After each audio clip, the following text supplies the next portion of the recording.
Assalamualaikum warahmatullahi wabarakatuh. Saya perwakilan dari kelompok 5 dengan saya sendiri Ayu Miltiarasari dan teman-teman saya Apinta Wulandari, Astika Wulandari, Nurul Aulia, Amanda Aprilia, Faradiba Kamila Fauzi, Siska Wijayanti, Elma Rosdiwati, dan Zaki Munawir. Di sini kami akan menjelaskan materi tentang melaporkan hasil penelitian dan hasil kegiatan, serta mendesain proposal penelitian dan proposal kegiatan.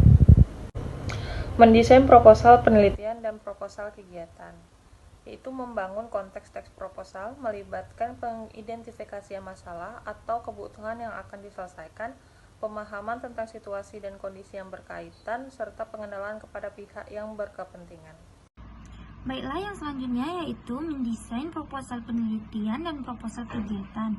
Yang pertama yaitu menelusuri model teks proposal. Baik proposal penelitian maupun proposal kegiatan disusun menurut struktur teks tertentu. Struktur teks itu terdiri dari tahapan-tahapan yang direalisasikan oleh genre mikro yang sesuai dengan isi dan fungsi tahapan tertentu. Yang kedua yaitu menganalisis hubungan genre pada setiap tahapan proposal, meliputi latar belakang, rumusan masalah dan tujuan, manfaat, tinjauan, teoritis, kerangka pikir, asumsi, sumber penelitian, instrumen penelitian, penelitian data, teknik analisis data, dan daftar pustaka. Yang ketiga yaitu menganalisis formulasi bahasa proposal, manfaat proposal, dan pihak yang diberi proposal. Baiklah, yang keempat yaitu metode penelitian. Tahapan ini meliputi waktu dan lokasi penelitian, sumber data penelitian, dan alur penelitian. Yang kelima yaitu daftar pustaka. Prinsip yang mendasar pada penulisan daftar pustaka adalah bahwa semua karya yang dimasukkan ke dalam daftar harus secara alfabetis, berdasarkan nama lengkap atau nama belakang penulis karya tersebut. Dan yang keenam yaitu simpulan tentang struktur teks dan hubungan genre pada teks proposal penelitian. Selanjutnya ada merekonstruksi teks proposal. Di sini meliputi tahapan revisi, perbaikan dan penyempurnaan proposal berdasarkan hasil analisis yang sudah dilakukan. Selanjutnya yaitu menyusun teks proposal yang baru. Di sini melibatkan tahapan penulisan ulang proposal berdasarkan hasil rekonstruksi dan perbaikan yang telah dilakukan sebelumnya.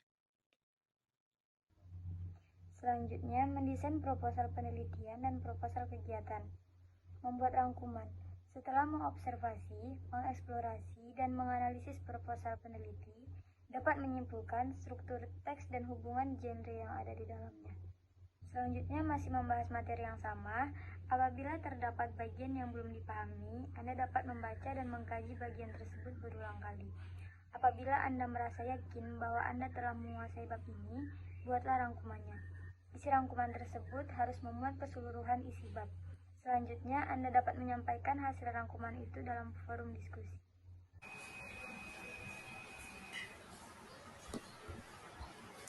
Melaporkan hasil penelitian dan hasil kegiatan. Membangun konteks teks laporan. Laporan penelitian atau laporan kegiatan yang dimaksudkan di sini adalah laporan pada umumnya, yaitu bahwa setelah peneliti melaksanakan penelitian, mereka menyusun laporan. Laporan yang didasarkan pada penelitian dapat disusun dengan genre makroskripsi untuk jenjang S1, tesis untuk jenjang S2, dan disertasi untuk jenjang S3.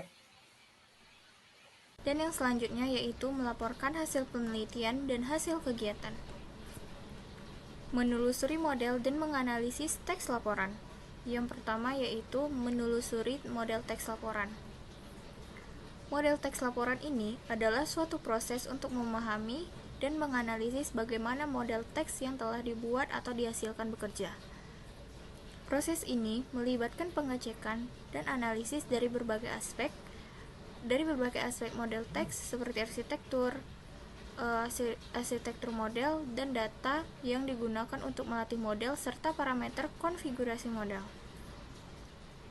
Struktur ini terdiri dari tahapan yang direalisasikan oleh genre mikro yang sesuai dengan fungsi-fungsi seperti bab pertama yaitu pendahuluan, bab 2 landasan teori dan tinjauan pustaka, bab 3 metode penelitian, bab 4 hasil penelitian dan pembahasan, bab yang 5 yaitu penutup.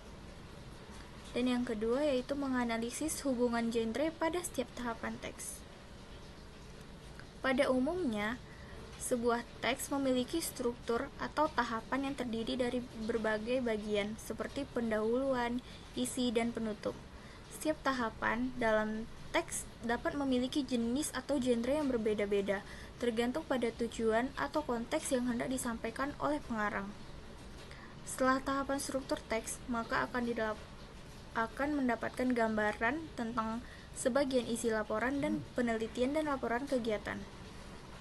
Dengan memahami hubungan genre pada setiap tahapan teks, kita dapat mengembangkan pemahaman yang lebih baik tentang bagaimana sebuah teks dibangun, bagaimana berperan dalam pembentukan teks, dan bagaimana pengarang menggunakan genre untuk mencapai tujuan tertentu dalam tulisannya.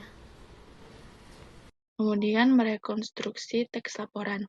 Merekonstruksi teks laporan adalah menyusun kembali teks tersebut dengan menggunakan bahasa Anda sendiri, tetapi dengan tetap mempertahankan struktur teks, isi, dan genre mikro yang ada. Selanjutnya yaitu melaporkan hasil penelitian dan hasil kegiatan. Menyusun teks laporan yang baru.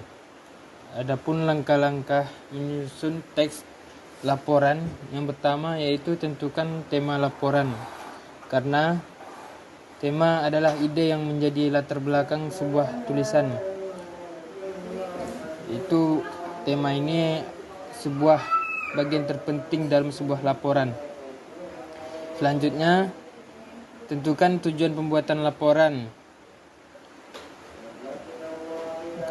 Salah satu tujuan pembuatan laporan adalah untuk menyampaikan data hasil pengamatan secara sistematis dan faktual.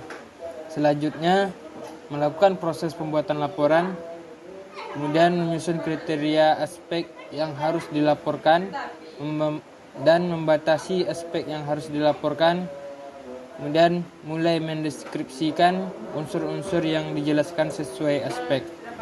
Selanjutnya yaitu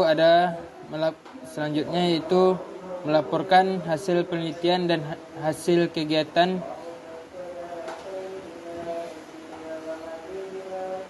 dengan membuat rangkuman. Rangkuman ini merupakan tahapan terakhir penelitian pada struktur teks laporan hasil penelitian dan hasil kegiatan, atau biasanya disebut bab penutup.